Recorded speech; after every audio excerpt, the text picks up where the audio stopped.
Continuing on. The conjugate acid of a weak base is a weak acid. The conjugate acid of a strong base is pH neutral. I'd like to start with the second one right now because to me these are the easiest ones. If you have a strong base, its conjugate acid is neutral. Recall, if you had a strong acid, its conjugate base is neutral. So strong acid, conjugate base is neutral. Strong base, conjugate acid is neutral. Okay. If you have a weak base, its conjugate acid is a weak acid. Recall, if you had a weak acid, its conjugate base is a weak base. So weak acids, when they dissociate, give us weak bases. Weak bases, when they dissociate, give us weak acids.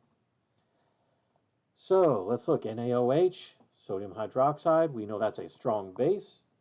Therefore, we know Na plus is neutral. That cation that comes from the strong base is neutral. NH3, ammonia, we know is a weak base. NH4 plus is the conjugate acid of this weak base. Therefore, NH4 plus is a weak acid. It is the conjugate acid of a weak base. Right. And just like our problems we had before, what is the pH of 0.1 molar NH4Cl? All right. Well, let's look at this. We've got two ions now. We've got NH4 plus and Cl minus. So the first thing we need to look at is, all right, here is our cation NH4 plus. What base would it have come from? Well, we recall NH4 plus is the conjugate acid of NH3, which is a weak base. Since NH3 is a weak base, we know NH4 plus is a weak acid. Chloride. Well, recall chloride came from HCl, which is a strong acid, which means chloride is neutral. So if we have a weak acid and something that's neutral, it's the weak acid part that will determine the pH. So then if we want to figure out, okay, what's the pH of this solution, we just need to look at the weak acid part, not the neutral part. And since it's a weak acid, we need to do an ice table. And since this is a weak acid, well, what's the equation for a weak acid in water? Well, that's NH4 plus, the acid, plus H2O, in equilibrium with H3O plus NH3. Do our ice table, initial change equilibrium. I like to draw my line. What is the concentration of NH4 plus? Well, that's 0.10 molar. Water, we're not going to worry about water. It's a liquid. It does not occur in our Ka expression or our Kb expressions. H3O plus, well, no dissociation has happened yet, so that's 0 and 0 there. The change, well, I don't know, minus x, plus x, and plus x. Since our stoichiometry is 1 to 1 to 1, we don't need any 2's or 3's or anything like that. So at equilibrium, we have 0.10 minus x, x, and x. Note, this is an acid dissociation, so here is our Ka expression. Plugging in our numbers, I happened to look at the table and found that Ka for NH4 plus is 5.56 times 10 to the minus 10. So 5.56 times 10 to the minus 10 equals, well, that's x and x, so that's going to be x squared over 0.10 minus x. The bottom there, can we get rid of that minus x? Oh, heavens. Times 10 to the minus 10th, that's an extremely small equilibrium constant. That's an extremely small value for Ka, which tells us this x is going to be very small. A very small equilibrium constant or acid dissociation constant means this reaction hardly goes to the right at all. We know x is very small. There's only going to be a little bit of H3O plus. So yeah, we can get rid of that minus x. So this becomes 5.56 times 10 to the minus 10th equals x squared over 0.10. Nice. Bring it back up here. Multiplied by 0.1, well, that's 5.56 times 10 minus 11th. Take the square root, and we find that x equals 7.46 times 10 to the minus 6. And I carried it out because we've got 3 sig figs for our Ka. I carried out to 3 sig figs. All right, now that equals how does that affect pH? Oh, it's H3O plus. This gives us H3O plus here.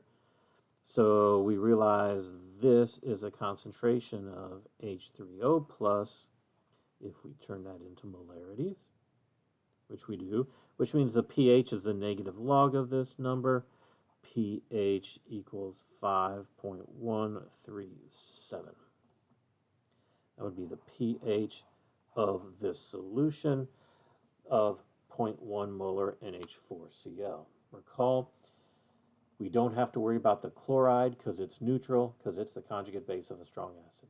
We only have to worry about the ammonium because it's acidic, because it's the conjugate acid of a weak base. All right, one last thing, just a note, the pH is, I have 5.137.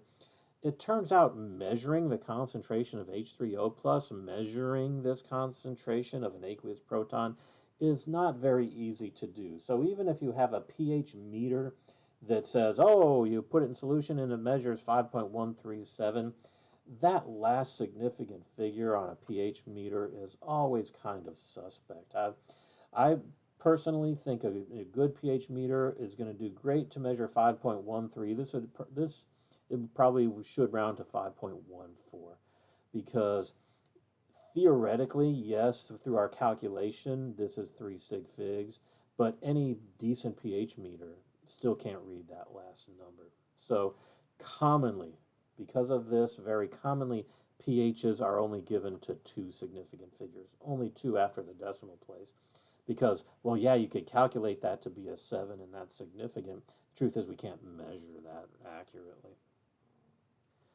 Okay, but for sig fig rules, I will accept that 7 there. Okay, moving on with this chapter, there are other issues that create acids and bases. One is that if you have cations that are very small and highly charged metals like aluminum 3 plus, iron 3 plus, chromium 6 plus, manganese 4 plus, all of these transition metals, but not the alkali metals, not sodium, lithium, not barium or cesium, just transition metals or basically aluminum and boron. These guys, they act as acids. All right, because Al3 plus, when you put it in water, is going to form this aluminum with a 6 water molecule complex around it. And if that reacts with water, which it can, it will form this aluminum H2O5 OH and give up H3O plus. So in aqueous solution, some of these highly charged transition metals or aluminum act as acids. Okay.